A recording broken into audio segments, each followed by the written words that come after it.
नमस्कार, सगरमाथा टेलिभिजनको प्रस्तुति अस्ति विचारमा यहाँलाई स्वागत छ। म सुनिल दाहाल। राष्ट्रिय स्वतन्त्र पार्टीको शक्तिशाली झन्डै 2/3 सरकार छ। सरकारले पहिलो नीति तथा कार्यक्रम पनि संसदमा प्रस्तुत गरेको छ। 83-84 को नीति तथा कार्यक्रममा प्रधानमन्त्री बालेन शाहले जनप्रतिनिधिले उठाएका विषयमा जवाफ दिनुपर्ने थियो र यो संवैधानिक प्रावधान अथवा कानुनी बाध्यता छ कि छैन भन्ने विषय बहसको विषय बनिरहेको छ। तर यसमा प्रधानमन्त्री स्वयं नै संसदमा उपस्थित भएर जनप्रतिनिधिहरूले उठान गरेका विषयमा जवाफ दिनुपर्ने थियो। तर प्रधानमन्त्री बालेन शाहले अर्थमन्त्री डाक्टर स्वर्णिम वाग्लेलाई नै यसको जिम्मेवारी दिइसके पछाडि संसदमा यो विषय आरोप प्रत्यारोप सवाल जवाफ भयो र समशक्ति पार्टीका अध्यक्ष हर्क साम्पाङले प्रधानमन्त्री बालेन शाहको त राजीनामा नै माग गरेर विज्ञप्ति प्रकाशन गरेका छन्। यो विषय निकै पेचिलो छ, किनकि नीति तथा कार्यक्रम प्रस्तुत गर्दाखेरि राष्ट्रपतिलाई सम्बोधन गर्दाखेरि या सम्मान नगरेको र राष्ट्रिय पोशाक नलगाएको विषयमा पनि सांसदहरूले संसदमा विषय उठान गरेका छन्, किनकि प्रधानमन्त्रीले अहिलेसम्म संसदलाई अथवा राष्ट्रको नाममा सम्बोधन गरेको अवस्था पनि छैन। त्यसकारण प्रतिपक्षले प्रधानमन्त्री बालेन शाहलाई निरङ्कुशतर्फ उन्मुख भएको भनेर आक्षेप लगाइरहेका छन्। संसदमा प्रधानमन्त्रीको उपस्थितिमा सांसदहरूले उठाएका विषयमा नीति तथा कार्यक्रममा सांसदले राखेका विषयमा प्रधानमन्त्रीले सवाल जवाफ गर्नुपर्ने संवैधानिक प्रावधान छ कि छैन, कानुनी बाध्यता के छ भन्ने विषय यतिखेर बहसको विषय बनेको छ। पक्ष विपक्षमा टीका टिप्पणी भइरहेको छ। यो सँगै प्रधान न्यायाधीश नियुक्तिको प्रक्रिया पनि उस्तै खालको पेचिलो सवाल जवाफ भइरहेको छ। वरिष्ठतमको आधारमा प्रधान न्यायाधीश नियुक्तिको प्रक्रिया थियो विगतमा, त्यो परम्परा तोडेर चौथो वरियतालाई किन प्राथमिकतामा राखियो र सिफारिस गरियो भन्ने विषय पनि यतिखेर आरोप प्रत्यारोप र पक्ष विपक्षमा बहस भइरहेको छ। र त्यो सँगै अध्यादेशका विषयहरू र संविधान संशोधनका विषयहरू पनि सवाल जवाफ भइरहेका छन्। आज हामी विशेष गरी यिनै समसामयिक विषयवस्तुमा बढी केन्द्रित रहेर छलफल गर्दैछौँ। आजको यो छलफलमा मसँग सहभागी हुनुहुन्छ अधिवक्ता डाक्टर नरेन्द्र राज घिमिरे। यहाँलाई स्वागत छ। धन्यवाद सुनिल सर। आराम हुन्छ? ठिक छ। अब विषय नेपाल सरकारको नीति तथा कार्यक्रम प्रतिनिधि सभामा आर्थिक वर्ष आगामी आर्थिक वर्ष 83-84 का लागि नेपाल सरकारले नीति तथा कार्यक्रम पारित त गरिसक्यो, सर्वसम्मतिको रूपमा पारित गरिसक्यो। तर यसमा चाहिँ प्रधानमन्त्रीले नै सांसदहरूले उठाएका विषयमा जवाफ दिनुपर्ने भनेर प्रतिपक्षी दलले त्यसको विरोध गरे र नीति तथा कार्यक्रम पास गर्दाखेरि उनीहरूले विरोध जनाएर संसदले बहिष्कार गरे र सर्वसम्मत पारित भएको छ। किनकि झन्डै 2/3 त राष्ट्रिय स्वतन्त्र पार्टीको आफ्नै बहुमत छ। यसलाई यो विभिन्न कोणबाट यसको विश्लेषण भइरहेछ। विभिन्न धारा उपधारा अथवा संविधानका विभिन्न नियमहरूलाई पनि कानुन बुझेका व्यक्ति पात्रले त्यसरी चाहिँ विश्लेषण गरिरहेछन्। यसलाई तपाईँले कुन रूपमा हेर्दै हुनुहुन्छ, कुन रूपमा लिनुहुन्छ, कसरी व्याख्या गर्नुहुन्छ, कानुनले के भन्छ, संविधानले के भन्छ? म छलफल यहाँबाट प्रारम्भ गर्छु, त्यसपछि खास खास विषयमा प्रवेश गर्छु। यस्तो सुनिल सर, अब यो हाम्रो एउटा कस्तो कन्सेप्ट स्थापित भएको छ भन्दाखेरि केही समय अगाडिदेखि अर्थात् एउटा निरन्तर जे प्रक्रिया चलिआएको हो, त्यसमा काहीँ न काहीँ नयाँपन देखिएपछि एउटा खालको सोसाइटीमा छटपटाहट हुने स्वाभाविक हो। किन भन्दा अब नेपालले एउटा नयाँ खालको गन्तव्य चाहिँ त्यतातिर उन्मुख हुँदैछ।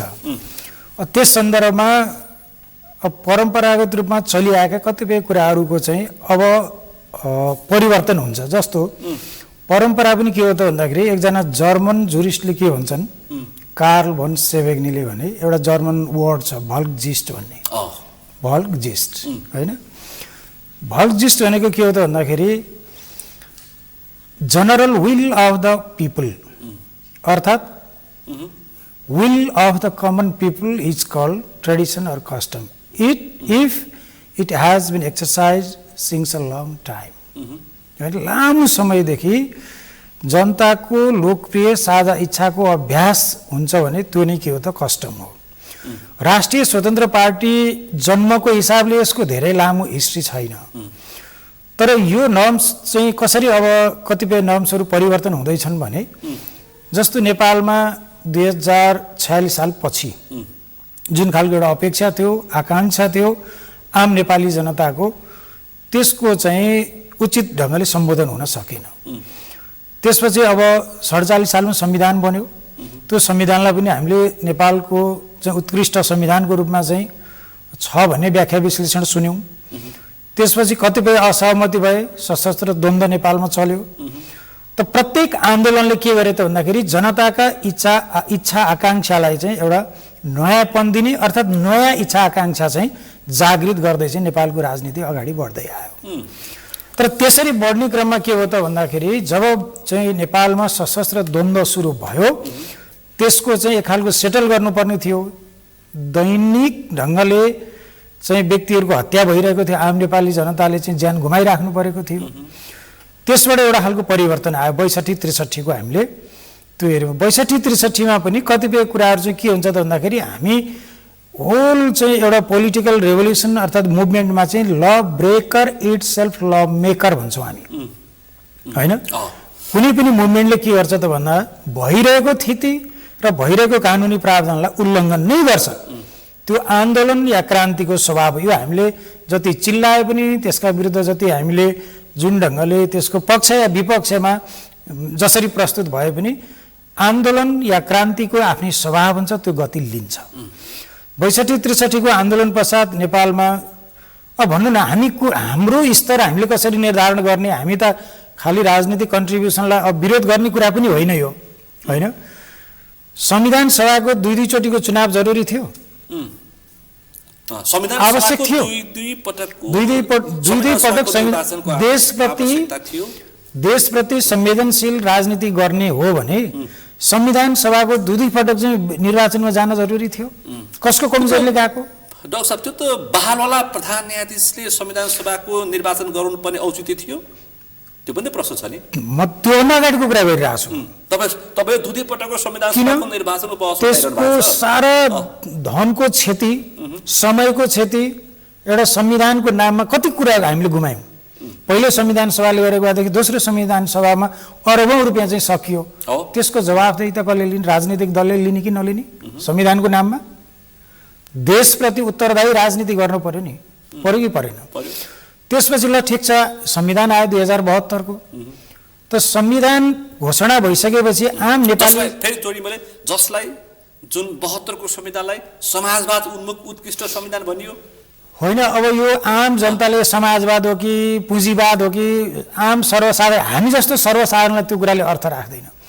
हामी जस्तो सर्वसाधारणले के चाहिँ हेर्छौँ त भन्दाखेरि हामीलाई निर्विकल्प सहज ढङ्गले काम गर्ने वातावरण बन्न पर्यो, जसका आफ्ना क्षमता अनुसारको सामान्य रोजगारीको प्रत्याभूति होस्, शान्ति सुरक्षा होस् र देशले गति लियोस् भन्ने हो। सबैको राजनीतिमा आम इच्छा नै त्यही हो, होइन? अब त्यो भित्र कतिपयको इच्छा हुन्छ, म फलान ठाउँ पुग्न पाए हुन्छु, फलान ठाउँ गएर मैले राज्यको चाहिँ शक्तिको अभ्यास गर्न पाए हुन्थ्यो भन्ने, त्यो सबै जनतामा हुँदैन, होइन? त्यो केही सीमित, त्यो हो पनि, त्यो एउटा क्लास हुन्छ, त्यो छुट्टिन्छ। 72 सालको संविधान घोषणा भइसके पश्चात अहिले जो पुरानो दल भनिन्छ, दल पुरानो नयाँमा हामीले खास डिबेट गर्न परेन, होइन? विचार नयाँ पुरानो भन्ने हुने कुरा हो, होइन? विचार सोच चाहिँ नयाँ हुने भन्ने कुरा हो। नभएदेखि हरेक कुराको स्ट्रक्चर कन्सिस्टेन्ट हुनुपर्छ, त्यसभित्रका भेराइबलहरू कन्टेन्टहरू चाहिँ डाइनामिक हुनुपर्छ। समाजमा लागु हुने पनि त्यही हो, कानुनमा लागु हुने पनि त्यही हो, राजनीतिमा लागु हुने पनि त्यही हो।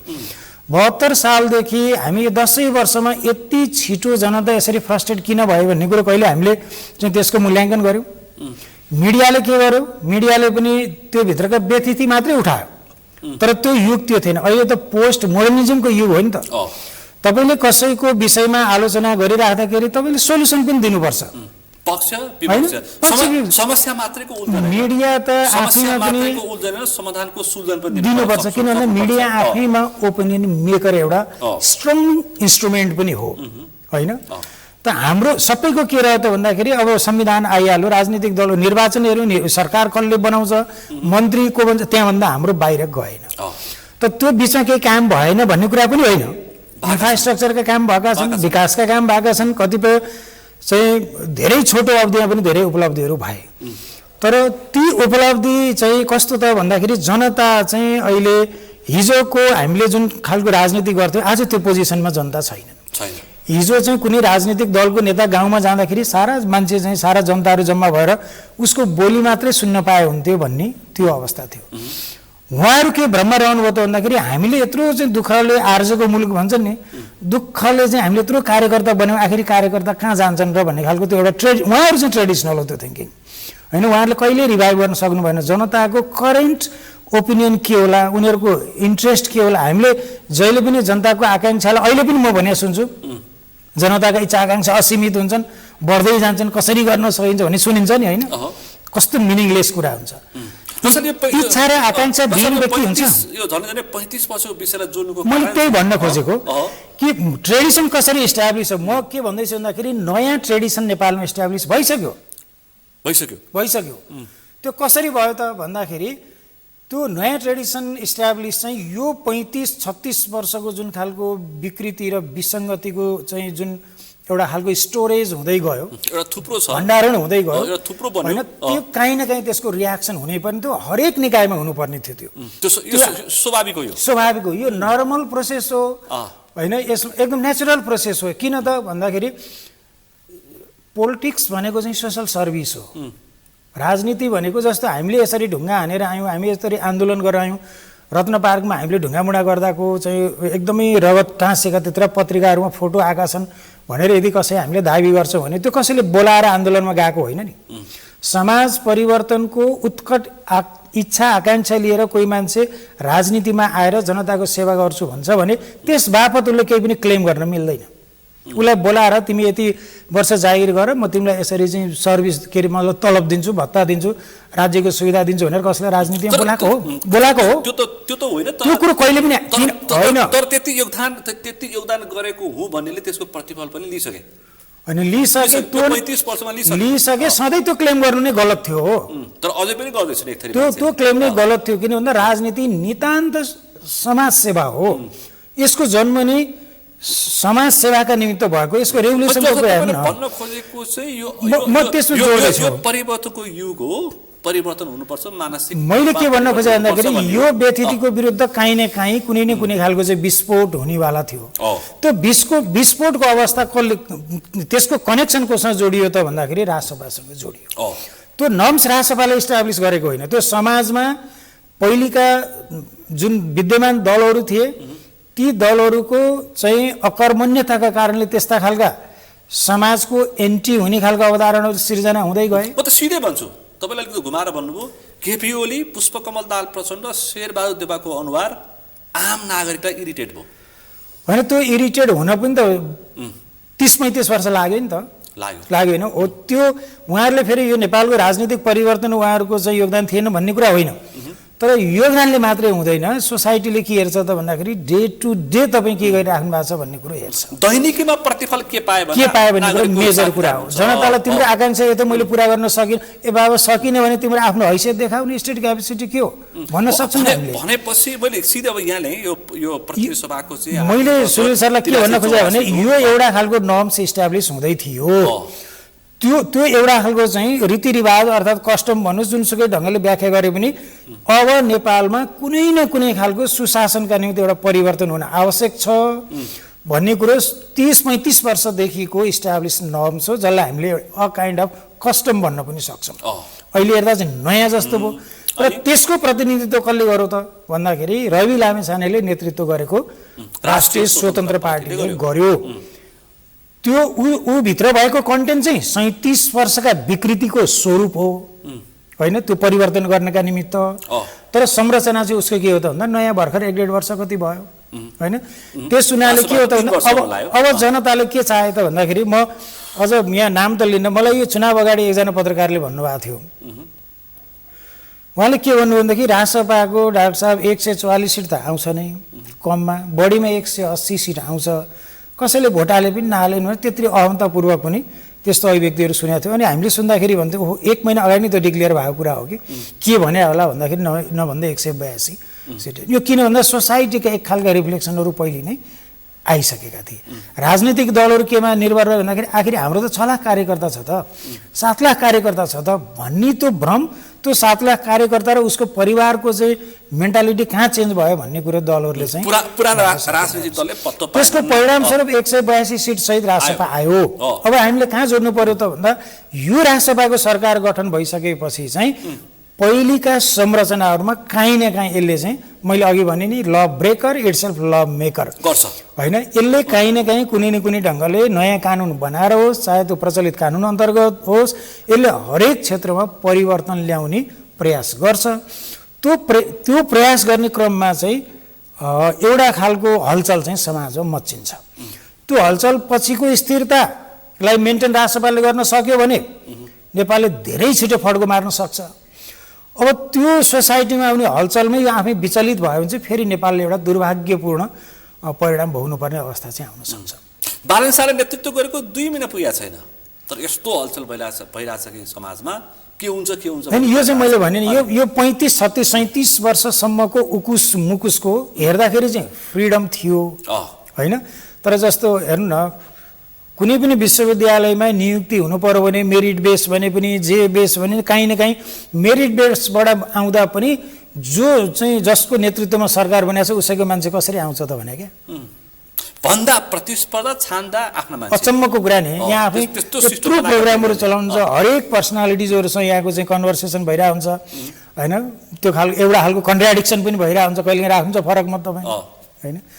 जो दलको प्रधानमन्त्री छ उसको पालामा विश्वविद्यालयहरूका उपकुलपतिहरू चाहिँ छनौट हुँदा पनि मेरिट बेसमै गऱ्यौँ भन्दा पनि उहाँहरूकै दलको मान्छे मात्रै पर्छ। जनताले के हेऱ्यो होला कार्यविधिमा ब्रेकको कुरा ल्याउनु भयो होइन, कार्यविधिमा पारदर्शिता थियो होला, अर्थात् उहाँले कानुनमै टेकेर उहाँले गर्नुभयो होला। तर आम जनतामा एउटा के भाष्य निर्माण भयो भने विश्वविद्यालयहरूमा नियुक्ति गर्दा पनि उहाँहरूले आफ्नो कार्यकर्ताभन्दा बढी गर्नुहुन्न होइन। त्यहाँ पढाउने लेक्चरहरू हेर्नुहोस्, प्रोफेसरहरू हेर्नुहोस्, कुनै न कुनै ढङ्गले हेर्नु भने पार्टीको एक्जिक्युटिभ पावरमै रहेका मान्छेहरू छन्। त्यसपछि उहाँहरूको चाहिँ इक्जामै पास गरेको चाहिँ पिरियड छुट्याउनु भने पनि ठ्याक्कै आफ्ना आफ्ना दलका नेताहरू प्रधानमन्त्री, मन्त्री या शिक्षा मन्त्री हुँदाखेरिका छन्। यो हामी जान्दै हामी कसैलाई ब्लेम लगाउने यो हाम्रो फेरि आशय पनि परिणाममा त्यस्तो खालको देखिन्छ। जस्तो न्यायपालिकामा उच्च अदालतमा न्यायाधीश नियुक्तिहरू हुन्छ। त्यसमा आउँछु है मैले सुरुमा यो अहिले आम मान्छेको चासो नीति तथा कार्यक्रम पारित गर्दाखेरि प्रधानमन्त्रीको सवाल जवाफलाई चाहिँ यहाँ संविधानविद भीमार्जुन आचार्यले पनि उहाँले पनि एक किसिमको आपत्ति जनाउनु भएको छ। वारेसबाट संसद चल्दैन, प्रधानमन्त्री स्वयं आउनुपर्छ, यो प्रधानमन्त्रीको बाध्यात्मक अवस्थामा रहन सक्छ भन्नुभएको छ उहाँले विभिन्न विषय जोडेर। अब यो चाहिँ के हुन्छ तपाईँलाई के लागिरहेछ? होइन, यो चाहिँ यसलाई यसरी हेरौँ न, यो पनि ठिक हो। जस्तो जो हाम्रा नेपालका अब कानुनका विज्ञहरू भन्छौँ, संविधानकै विज्ञहरू भनेर यहाँहरूले ल्याएर पनि कतिपय चाहिँ डिस्कसन गराइरहेको हुनुहुन्छ। डाक्टर भीमार्जुन आचार्यले व्यक्तिप्रति त जान्न यो संवैधानिक बाध्यात्मक अवस्था अब लिगल पर्सेप्सन चाहिँ आफ्नै आफ्नै हुन्छ हुन सक्छ होइन। संविधान एउटै हुन्छ, तर संविधानका प्रावधानहरू चाहिँ एउटै हुन्छ र त्यसको डिफाइन गर्ने, त्यसको एक्सप्लानेसन गर्ने त्यसका निश्चित सीमितताहरू हुन्छन्। कुनै व्यक्तिले चाहँदैमा त्यसरी गरेका तर्कहरूलाई मतलब कसैको हकमा पनि जस्तो यो हुनसक्छ, यो कुरालाई हामीले नराम्रो भन्न सक्दैनौँ। सम्माननीय प्रधानमन्त्री बालेन शाह चाहिँ संसदमा गएर राष्ट्रपतिले नीति तथा कार्यक्रम चाहिँ वाचन गरुन्जेल उहाँ रहेको भए, पुरै समय रहेको भए पनि हुन्थ्यो, त्यो जनताको इच्छा आकाङ्क्षा नै थियो। उहाँले गएर सवाल जवाब गरेको भए हुन्थ्यो, त्यो पनि आम जनताको चाहनाभित्र। किन भन्दा बालेन शाहलाई अहिले Balen Shah as a prime मिनिस्टरको रूपमा त्यतिखेरको मात्रै होइन, अहिले पनि सडकमा आउने 10 लाख जनताहरू उहाँलाई हेर्न र भेट्न मात्रै अहिले पनि आउँछन् होइन। मान्छे के भन्छन्, प्रधानमन्त्री बालन शाहले एउटा स्टाटस सामाजिक सञ्जालमा लेखे भनेदेखि 10,000 मान्छे सडकमा आउन सक्छन् भनेर मान्छेहरू भन्छन्। त्यो काहीँ न काहीँ इनर क्यापासिटी अरू त्यसको इनर इसेन्स त छ नि, छ। उहाँले के गर्न खोजिरहेको जस्तो देख्छु भन्दाखेरि कतिपय पुराना कुराहरूलाई केही समय ब्रेक गर्नुपर्छ र त्यसबाट गति लिनुपर्छ भन्ने खालको कुरा हो। जस्तो सुन्नु न, संसदमै चाहिँ सामान्य प्रधानमन्त्री प्रवेश नगरे त होइन नि, हो प्रवेश गरेछ, जानुभयो, सुन्नुभयो होइन। अब हुनसक्छ एउटा हाइपोथेटिकल हामीले हिँड्नुभयो हो। अब त्यसभित्र पनि हामीले हेरौँ न, प्राइम मिनिस्टर 182 सिट सहित आएको सरकारले रेकमेन्ड गरेको अध्यादेशलाई चाहिँ सम्माननीय राष्ट्रपतिज्यूले सहज ढङ्गले ग्रहण गर्नु भएन, पटक पटक फिर्ता गर्नुभयो। प्राइम मिनिस्टरले चाहिँ एउटा खालको चाहिँ स्टेपै लिनुपर्ने कन्डिसन भयो होइन। त यो मुलुकको अहिले मुलुक सञ्चालन गर्ने भनेर जिम्मेवारी पाएको सबैभन्दा ठुलो दल कुन हो? राष्ट्रिय स्वतन्त्र पार्टी। राष्ट्रिय स्वतन्त्र पार्टी 182 सिट सहित आएको दल हो, जसले के भन्थे यो यो यो यो प्रावधानको यो संसदीय व्यवस्थामा यो खालको जनमत आउँदैन भन्थे। त्यस्तो क्रिटिकल सिचुएसन र क्रिटिकल पोजिसन जो संविधानका निर्माता थिए उनीहरूलाई पनि विश्वास थिए, त्यसै भन्दै हिँड्थे। भने त्यसरी आएको प्राइम मिनिस्टर चाहिँ देशप्रति उत्तरदायी नहुने, संसदप्रति उत्तरदायी नहुने र अध्यादेशबाट चाहिँ शासन गर्न खोज्यो भन्ने कुरो अहिले हामी आउँला अध्यादेशमा। त्यो अध्यादेशको जुन खालको चाहिँ जस्तो अन्य राजनीतिक दलहरू गए अध्यादेश जारी नै गर्नु हुँदैन भनेर उहाँले रोकिएर बस्नुभयो। उहाँले परामर्श लिन पनि त उहाँका त लिगल एडभाइजर नै छन् नि, 3 दिन 4 दिन 5 दिन लाग्छ र लाग्दैन नि। त सामान्य राष्ट्रपतिज्यूले चाहिँ जोसँग कानुनी परामर्श लिनुभयो त्यो पनि दलमा चिनिएका र हिजो चाहिँ कानुनका विज्ञ भनेर कि चिनिएकै व्यक्तिहरू कुनै मतलब एउटा नयाँ खालको कुनै डेभलपमेन्ट गर्न सक्ने खालकाहरू त होइन। तपाईँको आशय राष्ट्रपति रामचन्द्र पौडेलले अनि मैले यहाँलाई के भन्न खोजेँ भने प्रधानमन्त्रीले डाइरेक्ट प्रधानमन्त्रीको असन्तुष्टि र प्रधानमन्त्रीको विषय अथवा प्रधानमन्त्रीले जुन जुन खालको असन्तुष्टि राख्नु भएको छ एकदमै मौनताका साथ एकदमै मौनताका साथ राख्नु भएको छ भनेपछि मैले आशय बुझाएँ राष्ट्रपति रामचन्द्र पौडेलले बाटो तय गर्नुपर्छ हो। यसको चाहिँ के भन्दाखेरि उहाँले जुन ढङ्गले सरकारप्रति व्यवहार गर्नुभयो त्यसप्रति सम्माननीय प्रधानमन्त्री असन्तुष्ट हुनुहुन्छ जस्तो मलाई लाग्छ। तपाईको बुझाइमा? मेरो बुझाइमा देशको प्रधानमन्त्रीले डाइरेक्ट राष्ट्रपतिलाई तिमी घर जाऊ भन्न पनि मिल्दैन। अनि अब मेरो यो विरोध तर दलले महाभियोगको प्रस्ताव गभर्नमेन्ट त्यो छँदैछ, तर गभर्नमेन्ट के हो त सबैको अभिभावक हो, उसले कसैलाई क्षुद्रता प्रदर्शन गर्न पनि मिल्दैन। अनि प्रधानमन्त्रीले संसदबाट उठेर हिँड्दाखेरि राष्ट्रपतिलाई म हिँडी भनेर सोध्ने कुरा पनि होइन, दलको नेतालाई सोध्ने कुरा पनि होइन, त्यो डेकोरमले पनि त्यो खालको हुँदैन होइन। प्रधानमन्त्री त्यहाँबाट निस्किन कसैको अनुमति लिएर निस्किनु पर्ने र भित्र जानुपर्ने त्यस्तो खालको त्यो कहीँ पनि त्यो न त कानुनमा छ न त्यो खालको चाहिँ अभ्यासै हुन्छ। डेकोरमको कुरा चाहिँ के हो त भन्दाखेरि काहीँ न काहीँ राष्ट्रपतिप्रतिको असन्तुष्टि हो र सकभर सम्माननीय राष्ट्रपतिज्यूले चाहिँ अब चाहिँ एउटा मार्ग प्रशस्त गरेर अगाडि बढ्दा हुने खालको अवस्था पनि हो भन्ने खालको त्यो खालको एउटा सङ्केत पनि हुनसक्छ भन्ने हामीले त्यसरी पनि विश्लेषण गर्न सक्छौँ। तपाईँ बुझेको कानुन पढेको मान्छे, नेसनल इन्टरनेसनल कानुन पढेको मान्छे पछि तपाईँले त्यो आशय बुझ्नुभयो हो भनेपछि अब यहाँ संविधानको कुनै संविधान कानुन नियमावलीले चाहिँ प्रधानमन्त्रीले गएर जनप्रतिनिधिहरूसँग सवाल जवाफ गरिरहनुपर्छ भन्ने छैन। यो चाहिँ यस्तो मैले अघि नै भने अब निर्वाचनको बेला जुन हामीले मतलब यहाँहरूकै सञ्चार माध्यमहरूबाट जसरी चाहिँ पढे सुनाइन्छु। संविधानको धारा 76ले के भन्छ भने प्रधानमन्त्री र मन्त्री सङ्घीय संसदप्रति उत्तरदायी हुनेछन् भनिएको छ, तर प्रधानमन्त्रीको उपस्थिति बिनै सकियो होइन, पास भयो। तर यसमा चाहिँ अब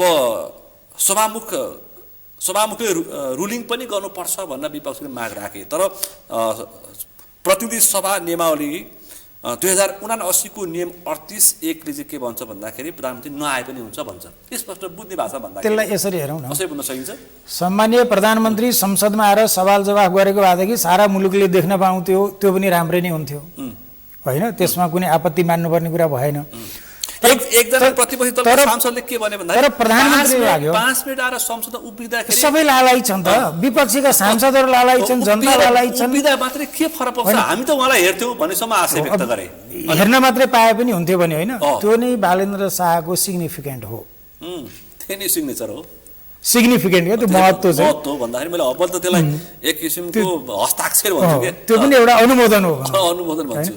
त उहाँले के हो त भन्दाखेरि कानुन त यो नीति तथा कार्यक्रमको चाहिँ जवाफ दिनको लागि प्रधानमन्त्री आउनुपर्छ भन्ने कहीँ पनि बाध्यात्मक त्यस्तो केही कुराहरू पनि छैन। 38(1) के भन्छ भन्दाखेरि प्रधानमन्त्री वा निजले तोकेको व्यक्तिले जवाफ दिन सक्ने व्यवस्था। अब यहाँले यसरी इन्टरप्रिटेसन गर्नु पर्यो, सम्मानीय प्रधानमन्त्रीले जुन मन्त्रीलाई तोकेर जवाफ दिन पठाउनु भयो त्यो प्रतिनिधि नै संसदप्रति उत्तरदायी हुने हो। त्यो मार्फत पनि प्रधानमन्त्री त संसदप्रति उत्तरदायी नै हुनुहुन्छ त। संसदप्रति उत्तरदायी नभएको कतिखेर हामीले चाहिँ भन्न सक्छौँ भन्दाखेरि ल जेसुकै गरौँ म संसदमा पनि जान्न, म प्रतिनिधि पनि जवाफ दिन पठाउँदिनँ भनेर चाहिँ सम्मानीय प्रधानमन्त्री त्यसरी बसेको भएदेखि चाहिँ संसदको उपेक्षा गरेको, अपमान गरेको, संसदप्रति उत्तरदायी नभएको भन्ने त्यो अर्थ लगाउन मिल्छ। जब सार्वसत्ता सम्पन्न संसदले बनाएको नियमावलीले दिएको अथोरिटी अन्तर्गत सम्मानीय प्रधानमन्त्रीले कुनै मन्त्रीलाई खटाउनु भयो, नीति तथा कार्यक्रममा उठेका जे जस्ता प्रश्नहरू उठेका छन् त्यसको जवाफ दिन मैले फलानु मन्त्रीलाई तोकेको छु भनेपछि प्रधानमन्त्री संसदप्रति को मार्फत उत्तरदायी हुनुभयो त भन्दाखेरि तोकिएको मन्त्री मार्फत उत्तरदायी हुनुभयो। त्यसको रेस्पोन्स कसले लिन्छ? डाक्टर सोनिम बस जो एनी मतलब कोही मन्त्री होस् होइन। र त्यसको जवाफदेही को हुन्छ भन्दाखेरि जसले प्रतिनिधि खटायो होइन, उत्तरदायी पनि प्रधानमन्त्री हो। त्यस हुनाले संसदप्रति सार्वसत्ता सम्पन्न अर्थात् त्यसको अभ्यास गर्ने जुन संसद हो त्यो प्रति चाहिँ प्रधानमन्त्री उत्तरदायी हुनु भएन भन्ने कुरा चाहिँ यो अब हामीले एउटा परम्परागत रूपमा जे कुरा देखिआएको थियौँ त्यो कुरा नहुँदाखेरि हामीले नयाँपन लागेर हामीले त्यो खालको विश्लेषण गर्छौँ। कानुन त त्यो कुरालाई हामीले त्यो ढङ्गले भन्न मिल्दैन। पछि कानुनको ठुल्ठुलो ठेली परेका भनिएका पात्रले गरेका टिप्पणीहरू चाहिँ स्वाभाविक कि अस्वाभाविक? होइन, त्यो म स्वाभाविक अस्वाभाविक भन्दिनँ, किन भन्दा त्यो चाहिँ हेर्ने आफ्नो पर्सेप्सन हो। अहिले हाम्रो लिगल ट्रेन पोस्ट मोडर्निस्ट अन्तर्गतको जुरिस्प्रुडेन्सको ट्रेन अन्तर्गत चलेको छ। ओल्डकै लिगल सिस्टमहरू यहाँ मात्रै होइन हरेक मुलुकमा धेरै कुराहरू ब्रेक हुँदैछन्। अब धेरै खालको परिवर्तन हुँदैछ, यहाँ मात्रै होइन विश्वभरि। त्यो ट्रेन एउटाले मात्रै चलाउँदैन। लिगल ट्रेन भनेको कानुन चाहिँ देशको कानुन चल्छ होइन, तर विधिशास्त्रीय सिद्धान्त र मान्यताहरू चाहिँ वर्ल्डभरि कुनै न कुनै ढङ्गले त्यसका इम्प्याक्टहरू परिरहेका हुन्छन्। यो के हो त भन्दाखेरि काहीँ न काहीँ एउटा खालको चाहिँ संसदप्रतिको अर्थात् त्यहाँ भएका गतिविधिहरूप्रतिको एक खालको रिफ्लेक्सन हो। प्रधानमन्त्री हिँड्ने कुरा, प्रधानमन्त्रीको पोसाकका कुरा, पोसाक पनि यसो, पोसाक पनि यस्तो। अब मलाई यो लाग्दैन कि बालेन्द्र शाह प्रधानमन्त्री हुनुभन्दा अगाडि उहाँका हरेक प्रोग्रामहरूमा औपचारिक खालको पोसाकै हुन्थ्यो। फर्दर सेतो दौरा सुरुवाल नलाए पनि अर्को खालको त्यो के हुन्छ त्यो त्यो उहाँले लगाउनुहुन्थ्यो नि। टोपी पनि लगाएकै देखेको हो सारा सबै, टोपी पनि देखेको हो। भन्न खोजेको कुरा के हो त भन्दाखेरि अलिकति नयाँ यो मलाई लाग्छ यो 6 महिना 7 महिना 1 वर्ष पछाडि फेरि एउटा खालको फर्ममा त प्राइम मिनिस्टर फेरि आउनुहुन्छ।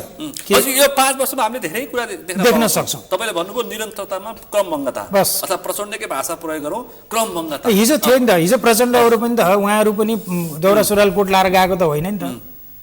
थाहा छ यहाँलाई प्राइम मिनिस्टर हुँदाखेरि डाक्टर बाबुराम भट्टराईले दौरा सुरुवाल कोट लाउनु पर्यो, कोट प्यान्ट टाई र टोपी लाउनु, कालो जुत्ता लगाएको कि स्पोर्ट जुत्ता लगाएको भन्ने मात्रै हो।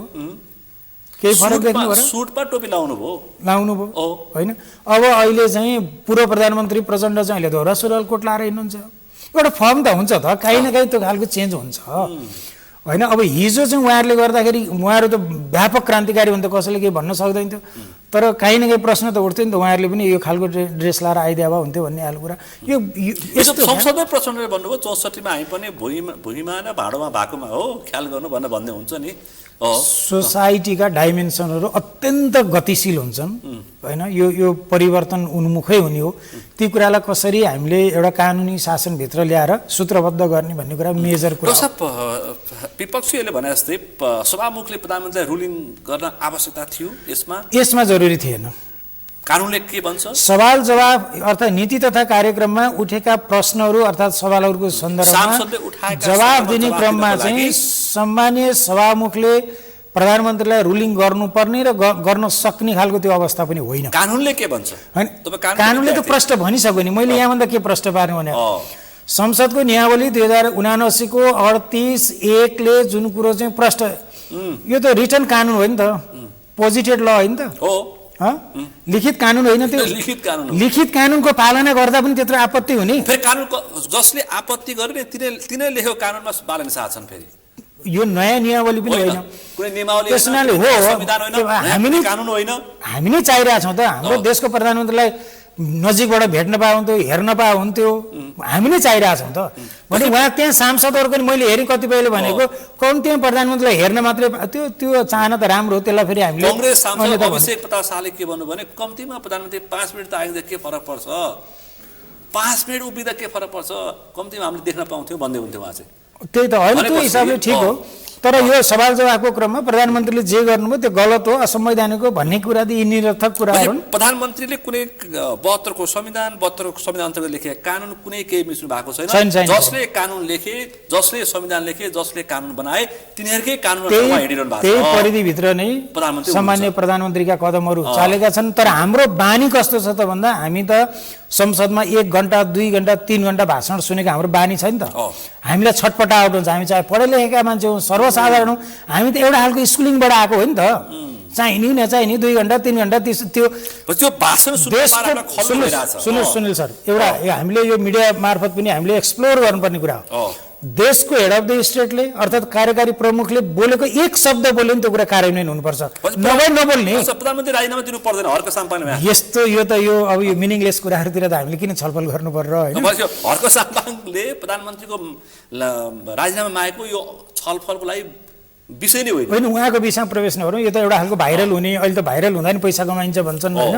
भिडियोहरू कता कता जाँदा पनि मतलब अलिकति एउटा खालको चाहिँ भ्युजहरू बढ्दा पनि हुन्छ नि। अब त्यो खास मलाई त्यो आइडिया पनि छैन अहिले। अब बालेन्द्र शाहको जे मतलब जुन ढङ्गले उ गरे पनि एउटा खालको भाइरल हुने र आफ्नो आफ्नो एउटा यो के अरे सस्टेनेबिलिटीको कुरा पनि होला जस्तो लाग्छ क्या मलाई। अब अर्को विषय लान्छ तपाईँलाई, अर्को विषय चाहिँ अब न्यायालयको कमान्डर डाक्टर साहबले नै अब नेतृत्व गर्दै हुन्छ होइन, मनोज शर्माले। हजुर।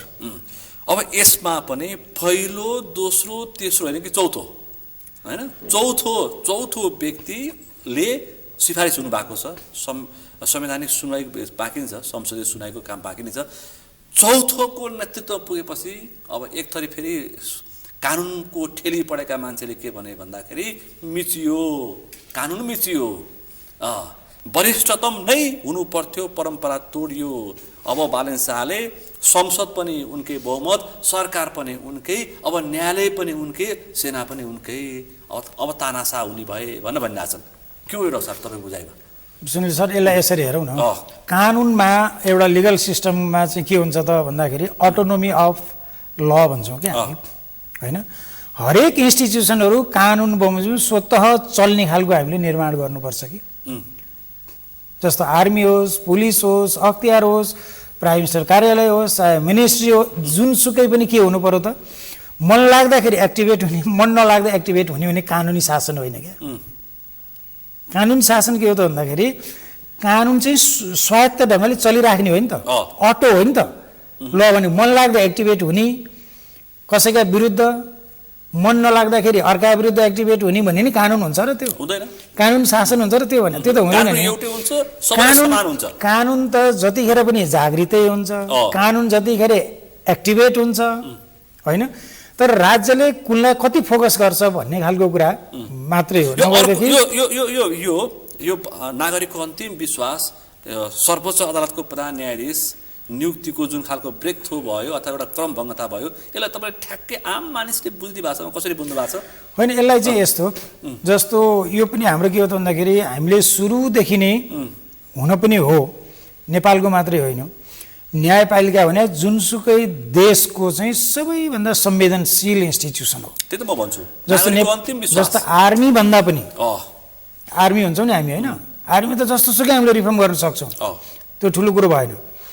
सेक्युरिटी फोर्सेस गर्न सक्छौँ, तर न्यायपालिका चाहिँ जुनसुकै मुलुकको लागि सबैभन्दा संवेदनशील विषय हो।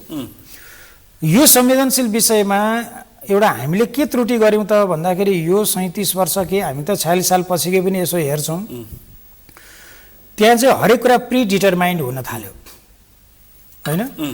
प्रिडिटरमाइन्ड कस्तो त भन्दाखेरि कुनै व्यक्ति न्यायाधीश हुनु पर्यो भने कुनै नेताको नातेदारै हुनुपर्ने होइन, या त उसको पार्टीको कार्यकर्ता नै हुनुपर्ने। तीनटा कुरा हुनुपर्छ।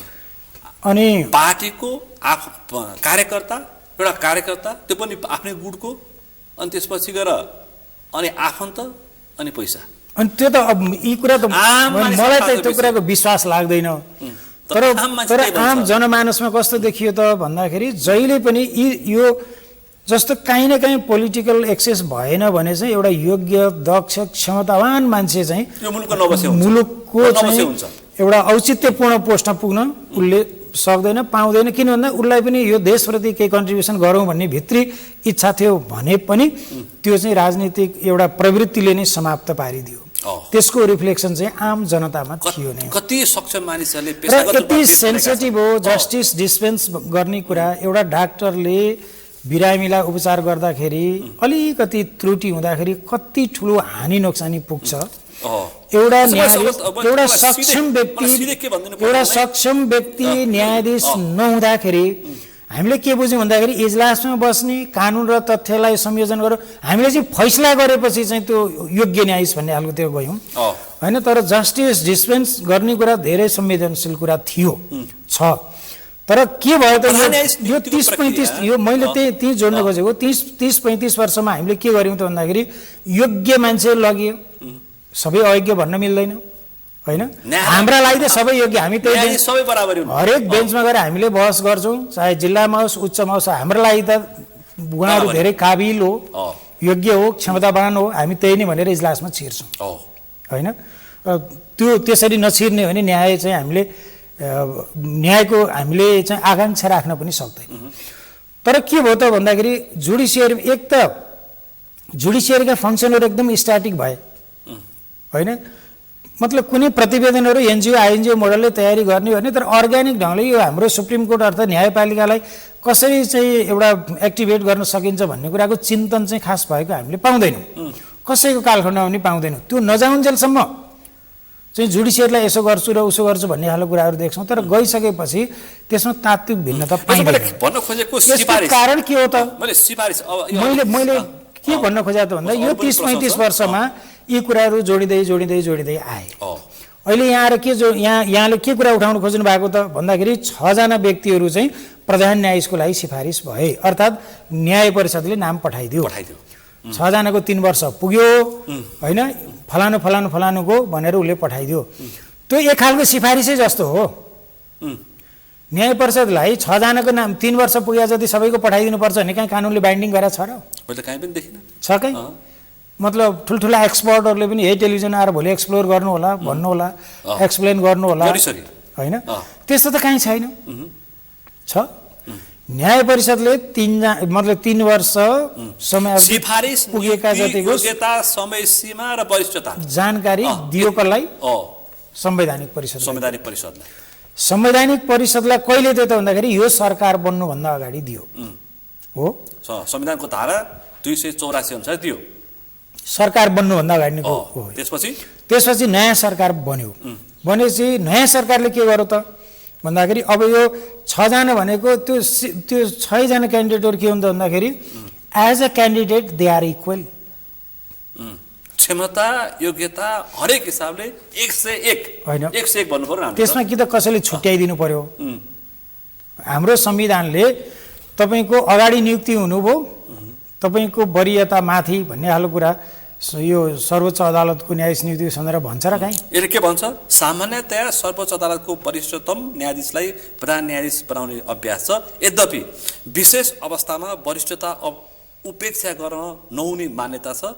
प्रधान न्यायाधीशको पदावधि 65 वर्षको हुनेछ, तर वरिष्ठता नै हुने कानुनमा लेखेको छैन। कुन कानुनमा छ र? त्यो त मैले देखिनँ, कहीँ पनि छैन। अनि जस्तो 129 को 3 ले चाहिँ वरिष्ठतम अर्थात् वरियता भन्ने खालको कुरा हाम्रो संविधानले परिकल्पना गरेको छैन।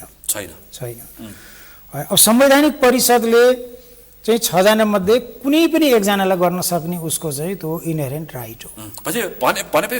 संवैधानिक परिषदलाई लाग्नु पर्यो। संवैधानिक परिषदले सपना प्रधान मल्ललाई अन्याय गरेको हो कि होइन? होइन, न्याय अन्यायको कुरा त म गर्दिनँ होइन। उहाँले त खुलम फोरममा भनिसक्नु त्यो चाहिँ यस्तो वृत्ति विकासको निमित्त हामीले चाहिँ त्यो पोस्टमा गएको भने अन्याय हो। न्यायाधीशको पद वृत्ति विकासका निमित्त नियुक्ति हुने पद होइन। त्यो हाम्रो चाहिँ बुझाइ गलत हो। जस्तो कोही व्यक्ति जिल्ला न्यायाधीश भयो भने जिल्ला न्यायाधीशको सिनियर मान्छे नै उच्चमा लानुपर्छ भन्ने जरुरी छैन। ऊ जिल्लाकै लागि गएको हो, जिल्लाको लागि गएको हो। जिल्लामा कति वर्ष चाहिँ उसले काम गरिसकेपछि ऊ उच्चको लागि योग्य हुन्छ, ती योग्य मध्ये जसलाई लागे पनि हुन्छ क्षमतावान मान्छे। अनि उच्चबाट पनि हामीले त्यसरी उच्चबाट सर्वोच्च लाँदा पनि त्यो वृत्ति विकास छैन। मैले उच्चमा मैले जागिर खाइहालेँ, म सर्वोच्च मेरो प्रमोसन भएर जानु, न्यायाधीशको पद प्रमोसनको पद होइन, संवैधानिक ढङ्गले पनि होइन, प्रिन्सिपलले पनि होइन, त्यसलाई हामीले त्यसरी भन्न मिल्दैन।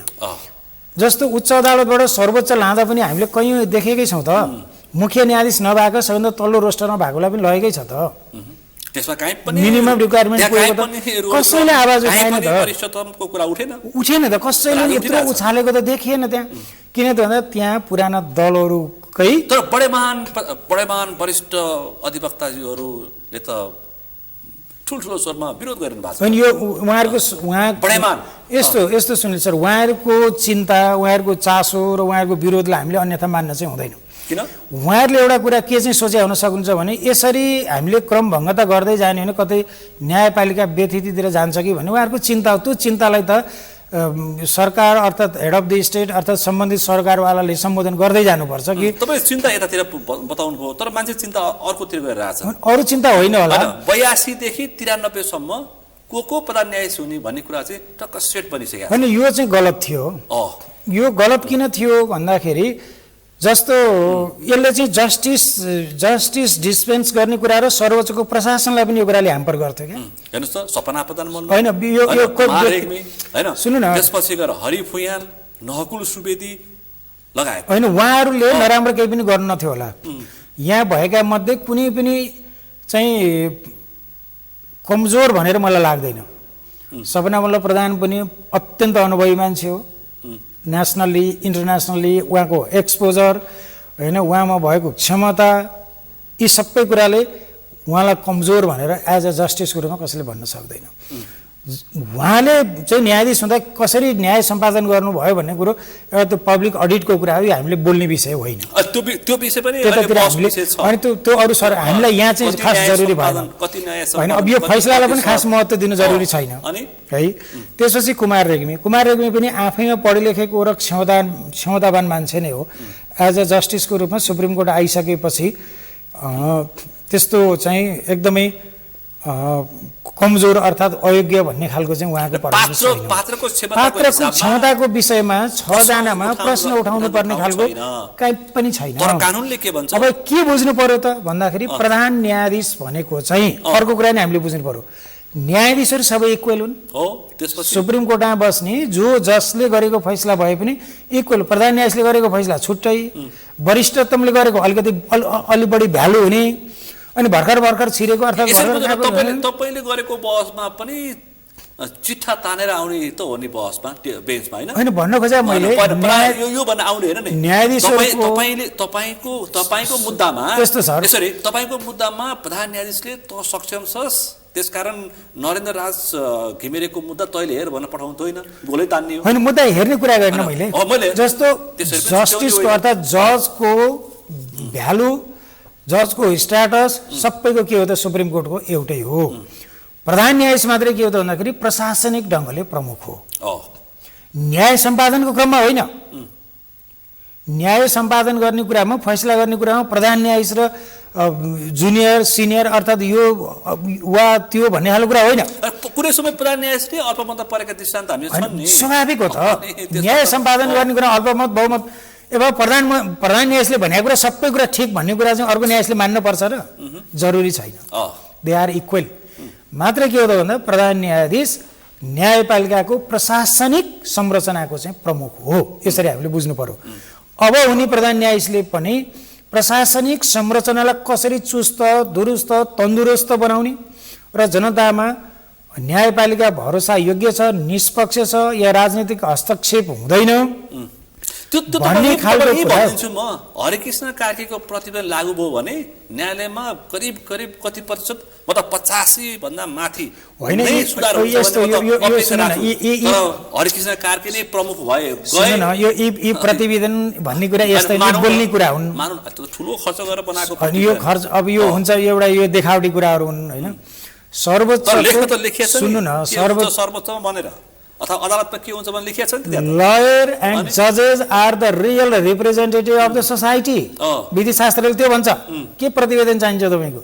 5-7 वर्ष सर्वोच्च काम गरेको हो न्यायाधीशलाई सर्वोच्च अदालतभित्र के थिति व्यतिथि छ भने थाहा हुँदैन? किन थाहा नहुनु? त्यो सोल्युसन गर्नु कुनै प्रतिवेदन चाहिन्छ? तर जे भएर प्रतिवेदन बन्यो खोइ त कार्यान्वयन कार्यान्वयन कुरै छैन। सबैभन्दा पहिले प्रधान न्यायाधीश हुने मान्छे इच्छा शक्तिले सुदृढ हुनु पर्यो र अब जस्तो भनौँ न मनोज श्रीमानकै कुरा आयो ल, उहाँ 6 वर्ष रहनु भएन, मेरो 6 वर्ष छँदैछ भनेर चाहिँ त्यो त्यसमा चाहिँ कुनै पनि अप डाउन गर्ने होइन क्या, त्यो 1-1 मिनटको सदुपयोग गर्ने क्या। यो 6 वर्ष बित्दा समय लाग्दैन नि। मैले 1-1 सेकेन्डमा यो जुडिसियरलाई कसरी चुस्त दुरुस्त तन्दुरुस्त अर्थात् जनतामा विश्वास आर्जन गर्न सक्छ, उहाँको चिन्तन नै अब के हुनु पर्यो भन्दाखेरि त्यो 6 वर्ष भने त आउँछ गइहाल्छ नि, त्यही अवसर त फेरि आउँदैन। मेरो अर्को प्रश्न छ, कतिपय प्रधान न्यायाधीशहरू निस्किसकेपछि मैले यसो गरेँ त्यसो गरेँ अर्थात् मेरो यत्रो गर्ने योजना थियो, त्यस्तो बाहिर त्यो यो न्यायाधीशबाट रिटायर भएर न्यायाधीश पदबाट निस्केर छोडेर आएर म न्यायालयमा यसो गरिदिएँ त्यसो गरिदिएँ यसो यो चाहिँ सब बेकारका कुरा हुन् कि यस्तो छलफल गराउनु पनि हुँदैन। यी सबै ढोङ्गी हुन् यी कुराहरू। गर्नेले पदमा हुँदै गर्नुपर्छ। अनि सुधारका सङ्केतहरू जस्तो अहिलेको गभर्मेन्टको एउटा आशय के हो त भन्दाखेरि यो गभर्मेन्ट स्पिड अपमा चल्नुपर्छ भन्ने कुरा हो होइन? अहिलेको प्राइम मिनिस्टर सुन्नु न, संसद सरकार न्यायालय गति मिल्नु पर्यो। मिल्नु हुन्न भनेको छ त फेरि गति चाहिँ मिल्नु पर्यो, गति चाहिँ मिल्नु पर्यो, गति मिल्नु पर्यो, सम्बन्ध मिल्ने होइन। स्पिड भन्ने कुरा नआइरहेछ नि। त्यो त्यसरी अब कार्यपालिका र न्यायपालिका अब भन्नु प्रधानमन्त्रीका सधैँ प्रधान यसो गरेर चाहिँ खाने अनि भोज भतेरमा जाने उ गर्ने के गर्ने प्रधानमन्त्रीका सहयोग गर्न थाल्यो भने चाहिँ अनि सरकारसँग जोडिएका ती चाहिँ अनि मुद्दाको चाहिँ न्याय सम्पादन कसरी गर्ने, कार्यकारिणीसँग जुडिसियरी चाहिँ जहिले पनि पृथकै रहनुपर्छ। किन भन्दाखेरि जजको पोजिसन जस्ट हुन्छ, नट एक्टिभ। अब अर्को प्रश्न, कार्यकारिणीको के हुन्छ पोजिसन? Always activate. किन भन्दा ऊ कानुनको शक्तिको अभ्यास गर्छ होइन? प्रधानमन्त्री कार्यकारी हो, सधैँ ऊ चलायमानै हुन्छ, चलायमान हुन्छ। काम र दायित्व त्यही हो, उसको गुण दोष सारा सम्पूर्ण जिम्मा उसैले लिन्छ, उसैले पेश गर्छ। लखेटिँदा पनि उही लखेटिन्छ फेरि। हेर्नु भने गुण र दोषको जिम्मेवारी प्रधानमन्त्री। कार्यकारिणीले सावधानी नअपनाउँदाखेरि हेलिकप्टर चढेर भाग्नु पर्यो। भोलि बालनको त्यो अवस्था आउँदैन भन्ने कुनै कुराको ग्यारेन्टी छ र छैन? त्यस हुनाले अहिले पटक प्रधानमन्त्रीले कुटाइ खानु पर्यो होइन? पूर्व प्रधानमन्त्रीको हेर्नुहोस् त, यो जीवनमा यो नेपालको कुनै नागरिकले इमेजिन गरेको कुरा थियो होला? मैले अब धेरै कुटाएन, मैले यहाँ नै भन्नु खोजेँ अब यो वरिष्ठतमको बहस भने अहिलेको प्रधानमन्त्रीलाई पनि एउटा कुराको के चिन्ता छ त भन्दा जनतामा मैले कुनै पनि ढङ्गले चाहिँ योगदान पुर्याउन सकिनँ भने मेरो हविगत पनि त्यही हुन्छ भन्ने कुरा त अहिलेको राष्ट्रपति त सचेत छ। त्यो त पार्टी सभापति रवि लामिछाने पटक भनिरहेको छ, त्यो त सचेत छ, घर घरमै जान्छन् त मान्छे। मैले भन्न खोजेँ अब यो वरिष्ठतमको बहस भइरहँदाखेरि चौथो व्यक्ति मुलुकको प्रधान न्यायाधीश बन्दै हुनुहुन्छ। तीन व्यक्तिहरूले अब नैतिकताको आधारमा सर्वोच्च अदालतबाट बिदा लिनुपर्छ पर्दैन? संविधान त कानुन त बिदा लिनु पर्दैन।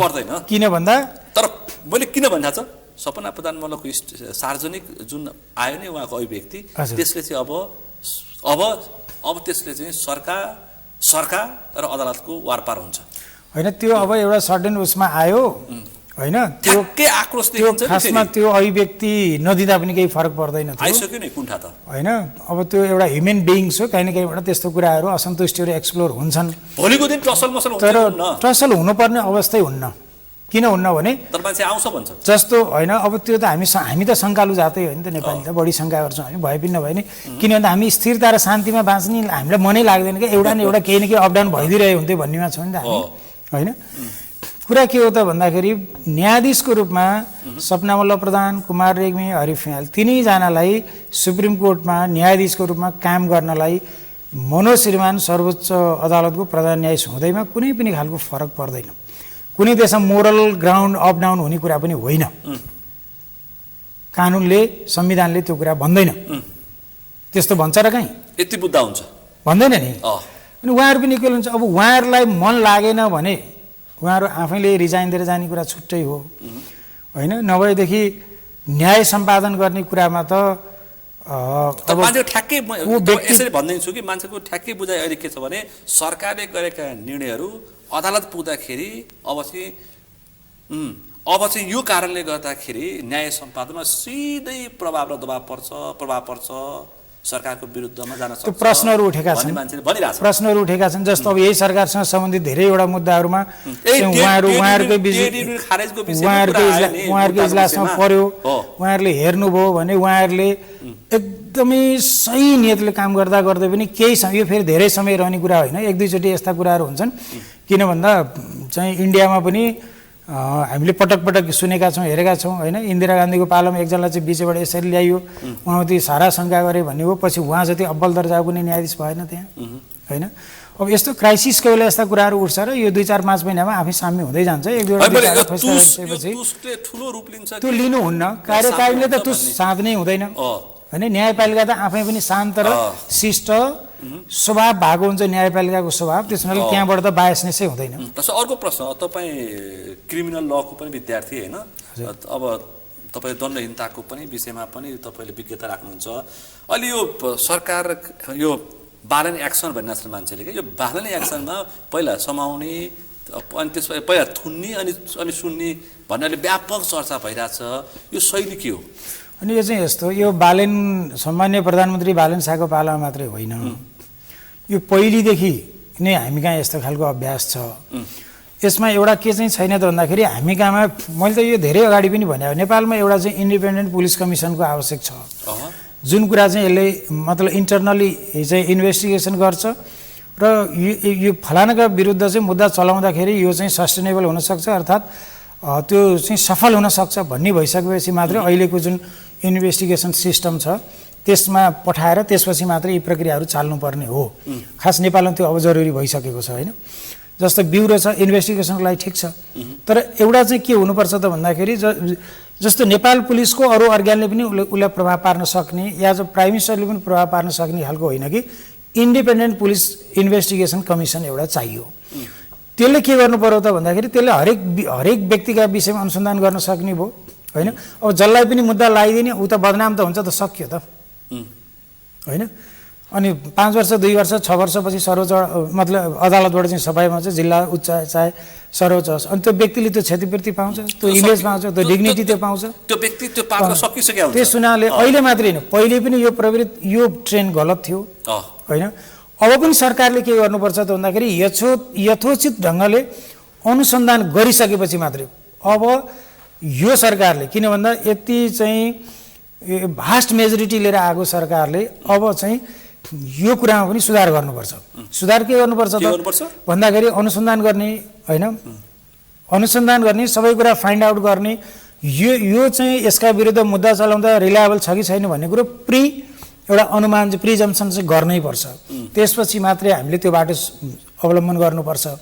सिरियस केसहरू भन्दा बाहेक होइन, जुन कुराले एकदमै सोसाइटीलाई नै एकदमै उथलपुथल गर्ने चाहिँ त्यो क्राइम भन्दा बाहेक अरूमा चाहिँ खासै त्यस्तो पहिले नै पक्रेर थुन्नु पर्ने, त्यसै मुद्दा चलाउनु पर्ने भन्ने खालको कुरा होइन। अझ इकोनोमिक सेक्टरसँग आर्थिक क्रियाकलापसँग जोडिएको कुरा चाहिँ कति तर्सित हुन्छ भने शुक्रबार र शनिबार काम गर्छ, अथवा आइतबार, अहिले त आइतबार पनि छुट्टी छ, शनिबार र आइतबार काम गर्छ किन अदालतमा मुद्दा नपुगोस् भनेर, त्यस्तो अवस्था छ। सुकुम्बासीको लाई हटाउने त्यो चाहिँ एउटा कस्तो, अरू पनि थुप्रै त्यो चाहिँ कस्तो भयो भने हाम्रो पनि फेरि यसमा पनि अलिकति डिबेट छ। जस्तो कहिलेकाहीँ एकदम हुने खालको गर्नुपर्नेमा पनि अन्तरिम आदेश दिइरहेको हुँदैन होइन।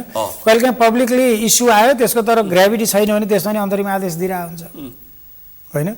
अनि अदालतले 5 वर्ष 6 वर्ष 7 वर्षसम्म त्यसलाई चाहिँ एक्सर्साइजमै राखिदिरहेको हुन्छ, कहिल्यै फैसलै हुँदैन होइन। अनि त्यो त त्यत्तिकै पेन्डिङमा अर्को चाहिँ रोगको रूपमा चाहिँ जन्मिनु भयो। यी यावत कारणहरू छन्। तर अब यसलाई के गर्नुपर्छ भन्दाखेरि सुन्ने कि थुन्ने बुझ्ने भाषामा भनिदिने होइन, पहिले त सुन्ने बुझ्ने अनुसन्धान गर्ने, त्यति गरिसकेपछि किन राज्य हो नि, व्यक्ति त कहाँ जान्छ र भने राज्य र व्यक्तिको कम्पेयर हुन्छ र? तर व्यक्ति पात्र संस्था भाग्न सक्छ भन्छ नि त भाइ, राज्यले कहाँ भाग्न सक्छ? उसका सारा प्रपर्टी हुन्छ। सुन्नुहोस् न, सहकारी सबैले तपाईँले जम्मैलाई थुन्नुभयो, के पाउनु भयो त भने सहकारीको विषयमा सहकारीको विषयमा च्याप ल्याएर सरकार ल्याउँदै थुन्नुभयो होइन। गर्नुपर्छ तपाईँले आम चाहिँ सहकारीका सेवाग्राहीमाथि अन्याय पनि गर्नुभयो न्यायको साथसाथमा होइन। त्यसमा अझ म त भन्छु न्यायपालिकाले पनि यथोचित सम्बोधन र न्याय दिलाउन सकेन। सहकारीका हरेक मेम्बरहरू के हुन्, सबै इक्वल होइन। त्यो एउटा कार्य समितिको जसले लोन डिस्प्याच गर्यो चाहिँ कतिपय रकम उठ्न बाँकी थियो होला, कतिपय ऋण दियो होला, गलत भयो होला सही भयो होला, त्यो त एउटा सर्टेन कार्य समितिले गर्यो।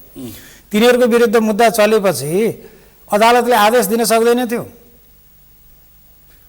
सहकारीका सबै मेम्बरहरू समान हौ, यो मतलब अब तिमीहरूले नयाँ कार्य समिति चयन गरेर भए पनि यसलाई चाहिँ अगाडि बढाउने काम गर भने भए सेवाग्राहीका डुबेका लगभग 60% पैसा त यतिखेरसम्म उठिकन पाइसक्थ्यो त, पाउँदैन थियो। फेरि यो अर्को रोग छ यहाँ, कति चिन्तित कति पाउँदै हामी यसलाई के गर्यौँ त भन्दाखेरि हामी समस्या हल गर्ने भन्दा पनि एउटाले राजनीतिक एजेन्डा बनाएर अर्को राजनीतिक पार्टीमाथि प्रहार गर्ने, अर्कोले अर्कोमाथि प्रहार गर्ने। अभियन्ताको रूपमा हामीले जनताको समस्या र इस्युलाई हामीले कहिले पनि केन्द्रबिन्दुमा राखेनौँ। न त स्टेट मेकानिजमहरूले राख्न सके, न त अलिकति पढे लेखा भन्नेहरूले राख्न सके। हेर्नुहोस् यो सहकारीको मुद्दा सुरुमै एउटा खालको चाहिँ त्यो ढङ्गले आदेश भइदिएको भएदेखि आजसम्म 60% चाहिँ बचतकर्ताहरूले पैसा फिर्ता पाइसक्थे। यहाँलाई उदाहरण दिन्छु, मलाई भन्दा बढी यहाँलाई जानकारी छ। यहाँ त यत्रो फ्रिक्वेन्टली कार्यक्रम गर्नुहुन्छ नि होइन। यस्ता सहकारी छन् 2 करोड बचत मतलब 2 करोड बचत फिर्ता गर्न नसकेर 10 करोडको प्रोपर्टी होल्ड गरेर बसेका छन्। त्यो सहकारीको होल प्रोपर्टी जोड्ने मतलब मार्केटबाट उठ्ने त्यसको अचल सम्पत्ति जोड्नु भने 50 करोडको छ, तर उसले फिर्ता कति गर्न सकेको छैन, 2 करोड 3 करोड। त्यस्तोमा पनि हामीले के गर्यौँ, त्यसका सारा सामग्री ल्याएर चाहिँ हामीले अनुसन्धानको नाममा ल्याएर एकातिर थन्क्याएर राखिदिउँ। अनि मुद्दा चलाएर त्यसका कार्य समितिको मान्छेहरूलाई लगेर थुनिदिउँ। अनि अब को सदस्य थियो को थिएन भन्ने कुरा हामीले बिचल्ली बनाइदिउँ। त्यही सहकारीको पनि नयाँ कार्य समिति बनाएर तिमीले चलाऊ, यो सरकारले तिमीले अरू लोन नदेऊ।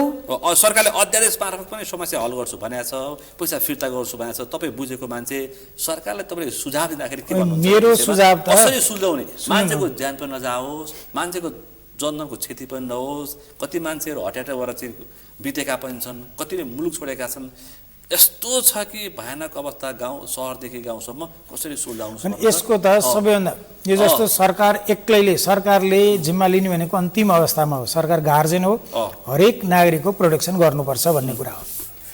तर सरकारले के चाहिँ कुरा गर्नुपर्छ भने सरकारले रस्साकस्सी गर्ने र पहिलेको सरकारको जस्तो चाहिँ एकदमै कडाइका साथ जाने होइन।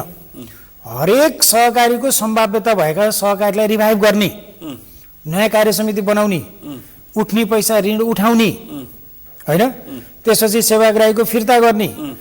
अनि उसको प्रोपर्टीले पनि भ्याउँदैन भने त्यसपछि के गर्ने हो त भन्दाखेरि सरकार त गार्जेन हो। सरकारले त्यस्तो अवस्थामा त त्यस्ता सेवाग्राहीको त रकमको चाहिँ प्रत्याभूति चाहिँ गर्न फिर्ता गर्ने चाहिँ प्रत्याभूति सरकारले गर्नुपर्छ। यति गर्यो भने सहकारी भएका भनेका कालो धन पनि राज्यको नाममा आउन सक्छ होइन। यहाँ यस्तो छैन त, यहाँ कस्तो डर छ, हामीले यो किन गरिरहेछौँ भन्ने कुरा हामीले कहिले एनालाइसिस गरेनौँ क्या।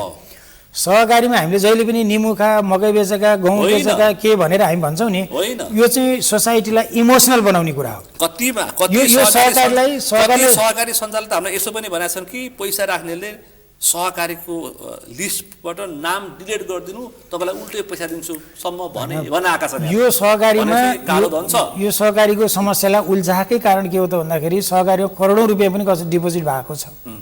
मैले यतिसम्म भेटेँ कि एउटा बैङ्कको चेयरम्यानले सहकारीमा पैसा करोडौँ राखेर माइती घर बन्डलमा बलियो सरकार आयो भने कुनै व्यक्तिले लगेर सहकारी जस्तो ठाउँ 2 करोड 3 करोड राख्छ भने त्यसको छानबिन गर्यो भने त त्यतिखेर त होला, मतलब अवैधानिकै पनि नभनौँ, काहीँ न काहीँ त्यो कुराको रेस्पोन्सिबिलिटी त उठ्छ। भनेपछि सबै जति सङ्कटग्रस्त थिए उनीहरूलाई डिफङ्क्ट बनाइदिइसकेपछि के हुने भयो त भन्दाखेरि ती कुराहरू निस्तेज हुने भयो। अनि जसरी नि पीडा कष्टलाई भयो सुल्झाउने एउटै अचुक उपाय के हो? जम्मा यसको 2टा उपाय।